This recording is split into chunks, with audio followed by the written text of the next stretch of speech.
नमस्ते। आज हामी एउटा एकदमै चर्चित पुस्तकबारे कुरा गर्दैछौँ। नेपोलियन हिलको सोच्नुहोस् र धनी बन्नुहोस्। यो किताबले त कति धेरैलाई प्रभाव पारेको छ नि, हैन? हो नि, यो केवल पैसा कमाउने तरिका मात्र सिकाउने किताब होइन, यो त सफलताको मनोविज्ञानमा एउटा गहिरो अध्ययन हो। हिलले 25 वर्ष लगाएर, त्यो पनि एन्ड्रयू कार्नेगी जस्ता ठूला मान्छेहरूसँग बसेर तयार पारेको। र यसको खास कुरा चाहिँ के रहेछ भने सफलता भनेको कडा मेहनत मात्रै होइन रहेछ। यो त कसरी सोच्ने भन्ने कुरामा भर पर्ने रहेछ। एकदम। हिलले भने जस्तै विचारहरू आफैमा वस्तु हुन्, तिनले नै हाम्रो वास्तविकता बनाउँछन्। भनेपछि त्यो निश्चित तरिकाले सोच्ने चाहिँ कसरी? हिलले त 13वटा सिद्धान्त दिएका छन् क्यारे? हो, 13वटा छन्। तर आज हामी अलि मुख्य एक आपसमा जोडिएका केही सिद्धान्तमा कुरा गरौँ न। हुन्छ। कहाँबाट सुरु गरौँ त? सुरु हुन्छ प्रबल इच्छाबाट। बर्निङ डिजायर भन्छन् नि। यो चाहिँ सामान्य मलाई यो चाहियो भन्ने जस्तो होइन। कस्तो त? एकदमै उत्कट, मतलब पागलपन जस्तै के, जसले अरू सबै कुरा बिर्साइदिन्छ। यसलाई अझ ठोस बनाउन हिलले त्यो 6 चरणको एउटा प्रक्रिया पनि दिएका छन् नि। त्यो कति पैसा चाहिने, बदलामा के दिने, मिति तोक्ने। हो। अनि योजना बनाउने, लेख्ने, दिनदिनै पढ्ने। तर कतिलाई लाग्ला नि यस्तो प्रबल इच्छा कसरी जगाउने? यो आफै आउँछ कि बनाउन सकिन्छ? यो बनाउन सकिन्छ।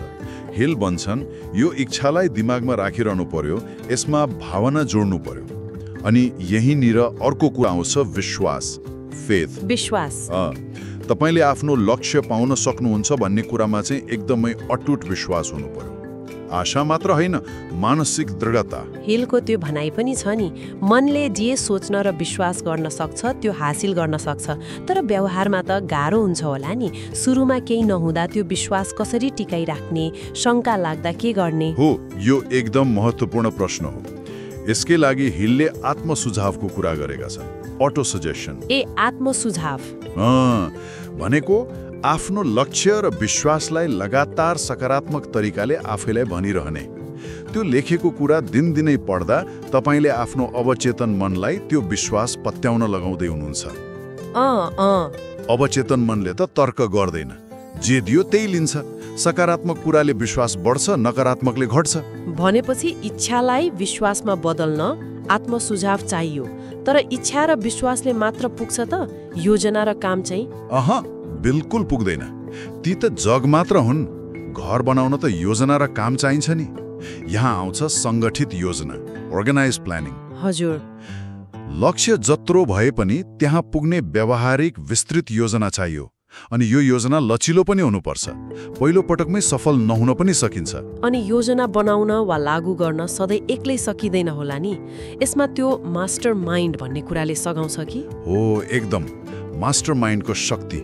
यो भनेको के हो भने उस्तै लक्ष्य भएको तर फरक फरक नलेज, स्किल, स्रोत भएको मान्छेहरूको एउटा समूह।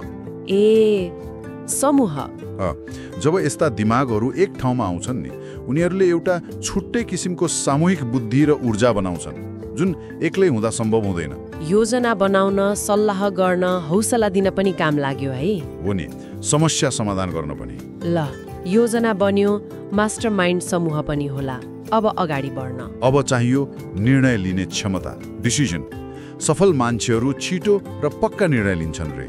अनि एकदमै आवश्यक परे मात्र बिस्तारी बदल्छन्। अनि असफल हुनेहरू चाहिँ? उनीहरू निर्णय लिन ढिलो गर्छन् अनि अरूले यसो भन्यो कि उसो भन्यो कि तुरुन्तै बदलिहाल्छन्।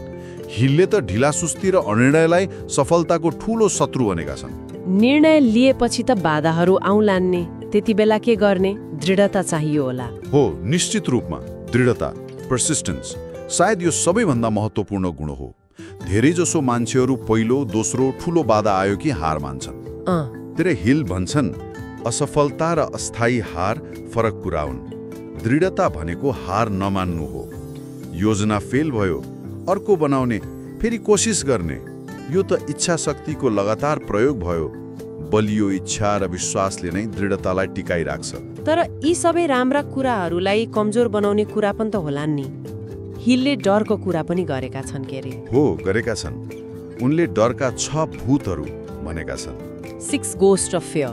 6वटा भूत के हुन्? गरिबीको डर, आलोचनाको डर, मतलब कसैले के भन्छ कि भन्ने डर, अनि बिरामी हुने डर, प्रेम गुमाउने डर, बुढ्यौलीको डर अनि मृत्युको डर। यी डरले हाम्रो आँट मार्छन्, विश्वास घटाउँछन्, काम गर्न दिँदैनन्। अनि यसको समाधान? समाधान भनेको यी डरलाई पहिले चिन्नु पर्यो अनि सचेत भएर यिनीहरूलाई मनबाट हटाउनु पर्यो। डरको ठाउँमा विश्वास र आँट भर्नु पर्यो। त्यसो भए युसो हेर्दा त हिलको मुख्य सन्देश के रहेछ त? सारमा भन्दा सफलता भनेको बाहिरी कुरा भन्दा बढी भित्री मतलब मानसिक अवस्था रहेछ। सोचाइले नै वास्तविकता बनाउने हो। तपाईको विचारले तपाईको वास्तविकता बनाउँछ। बलियो इच्छा, अटुट विश्वास, स्पष्ट योजना, पक्का निर्णय अनि निरन्तरको दृढता, यी सबै मिलेर एउटा यस्तो मानसिक शक्ति बन्छ जसले भाग्य वा पढाइलाई पनि जित्न सक्छ। यो आफ्नो मनलाई जानी जानी प्रयोग गर्ने तरिका हो।